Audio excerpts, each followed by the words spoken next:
Joining me now is Michael Fanone, former D.C. Metropolitan Police officer and author of Hold the Line, The Insurrection and One Cop's Battle for America's Soul, and Stuart Stevens, political strategist and senior advisor to the Lincoln Project. Michael Fanone, thank you so much for being here.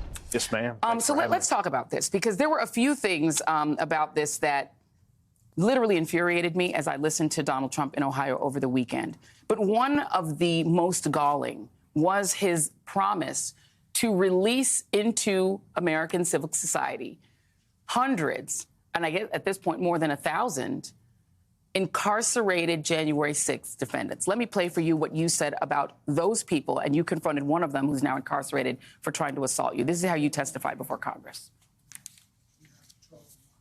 On that day, I participated in the defense of the United States Capitol from an armed mob of thousands determined to get inside, because I was among the vastly outnumbered group of law enforcement officers protecting the Capitol and the people inside it. I was grabbed, beaten, tased, all while being called a traitor to my country. I was at risk of being stripped of and killed with my own firearm as I heard chants of kill him with his own gun. I could still hear those words in my head today.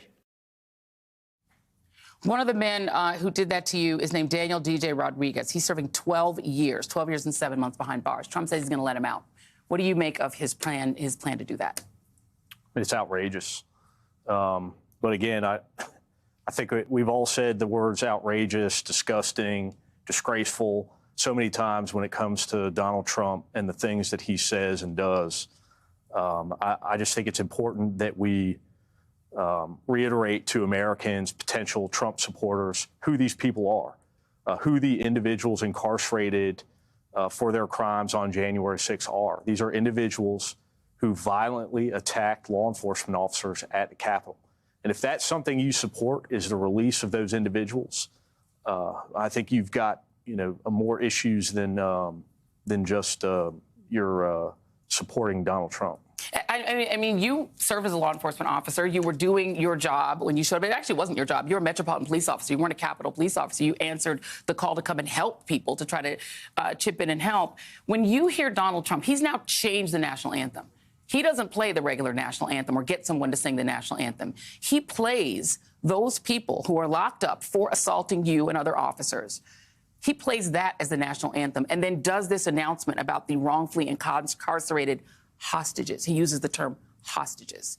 Just as a former law enforcement officer, how do you feel when you hear that? I mean, it pisses me off. But again, I think we have to, look beyond just Donald Trump and his rhetoric. He says these things because it resonates with his base. And who is his base? I think these are Americans who do not appreciate or understand democracy. They don't care about our constitutional republic. These are people who believe wholeheartedly that the ends justify the means. They want to win. They don't care about the diverse opinions of other Americans, their fellow countrymen. Their only concern is winning and forcing their view or their idea of what America is on the rest of us. Yeah. Stuart Stevens, the other piece of this is that it is incredibly ironic that people who are claiming that millions of undocumented migrants are coming over the border specifically to commit crimes and murder people, when those people literally are desperate for work, and a lot of them are paying smugglers back, so they have to work, right? So they come in here and they look for jobs, and they're doing all the construction work and all the agricultural work. They're now cheering the idea that actual criminals who are on tape and who were dumb enough to live stream their crimes, who were caught in some cases because their own family members turned them in, who beat and savaged police officers and were proud of it at the time while waving the Trump flag with the American flag. I guess they don't know which one is the actual national flag. Those people would then be released into the general population. I seem to recall that's what just happened in Haiti. The gangs in Haiti, the first thing they did before taking over that country was open the jails and release 3,500 of the hardest core members of their gangs, the most violent members of their gangs, and put them out into the street to terrorize people. Donald Trump is saying he's going to do that. and this is supported, I guess, by the Republican Party leadership. Yeah, first, I've never had a chance to thank Michael. I just like to do it personally.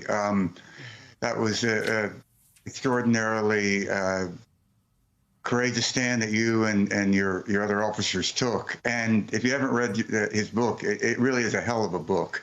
And everybody should go out and read it. It is. You know, I joined a party that said it believed in law and order, and that's just a farce now. You know, Michael's right. It's really not about Donald Trump. It's about the whole Republican Party and the people who are supporting Trump. And you can't say that these people don't have information. They don't have, you know, they have to listen to Fox or they have to listen to some, you know, lunatic on OAN or go down some rabbit hole on the internet. They have the same ability to discern, to make decisions. There's a lot more information out there now than at any time before in the history of the country. And yet it's really about values. And this is why I call this book I wrote, It Was All a Lie.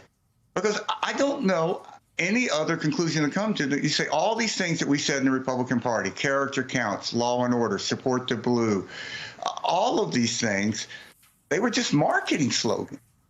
And when push comes to shove, most Republican leaders have just either supported it or quietly stepped aside, which is the same thing. What do you think that they're getting? What does Mitch McConnell get out of endorsing this? What do any of these people get? Because Mike Pence, and he was the most sycophantic Trump supporter there was, even he says it's too much. What is Mitch McConnell? What do they think they're getting out of this? You know, it's an extraordinarily important question. You know, one thing you can say about most politicians is they have really big egos, which doesn't really bother me. So do musicians, actors. And you would think that they would stop and look at how am I going to be remembered here in history? I mean, this is it. You can't say that Mitch McConnell's doing it so he can win his next primary. And yet he won't even see Donald Trump's name allowed. And let's don't forget, Mitch McConnell could have just brought an end to this. If he had supported convicting the president of impeachment, he would have been convicted. And then he went out and gave this speech. I think it's sort of a complete collapse of a party that has convinced itself that there is some other evil that is worth sacrificing their own values for. And they get together and they all, you know, mobs like comfort. And they tell themselves that this is what we have to do. And, you know, it takes some, I got to give Pence credit. I've never been a Mike Pence fan, but, you know, he's done the right thing here. And just not many other Republican leaders have. Yeah, if Mike Pence is braver than you, then you're in trouble. Just as a former law enforcement professional, walk me through what happens when people who've been convicted of violent crimes, not just regular crimes, not just trespassing crimes, but the people who are actually in prison, these are the most violent of the insurrectionists. What does it look like when they're free as a bird and pardoned? Well, first of all, I mean, it sends a message to anyone who has committed acts of violence on behalf of the former president that you will be supported and ultimately pardoned or released from prison. So it's carte blanche. If you want to go out and commit acts of violence, as long as you're doing it for Donald Trump, you've got at least no criminal culpability, no fears of prosecution. I mean, as a former law enforcement officer, someone who was there on January 6th, the message that it would send to me and to the police officers like myself that responded that day, our country has betrayed us, and that your sacrifices are not valued. And it's not the first time that I've encountered those feelings as a cop, but having it sanctioned by the President of the United States, to me, is a bridge too far, not something that I can live with. Would you feel safe knowing that members of the Proud Boys, Oath Keepers, Three Percenters, and Boogaloo Boys, who, by the way, some of those members have been accused of directly shooting police officers, would you feel safe with those guys looking for migrants in a city you lived in? Absolutely not. I mean, these are vigilantes. And I think it's important, too, that we go back and look at the makeup of many of these individuals. You know, these guys, like the guys that assaulted me, Daniel Rodriguez, Kyle Young, Albuquerque, Cosper Head, These people had criminal histories before they went to the Capitol that day. They weren't law-abiding citizens. Many of these individuals had prior convictions for domestic violence abuse, assault, drug trafficking, narcotics crimes, possession, all these different crimes. These were not upstanding, law-abiding citizens to begin with.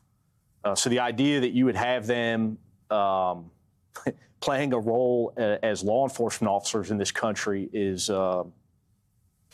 outrageous. And that is what one of the two major candidates for president is promising to do. Michael Fanone, and I thank you as well. I've thanked you before for what you did on that day, but I'll just thank you again because it is the right thing to do. And my friend, Stuart Stevens, thank you both for being here.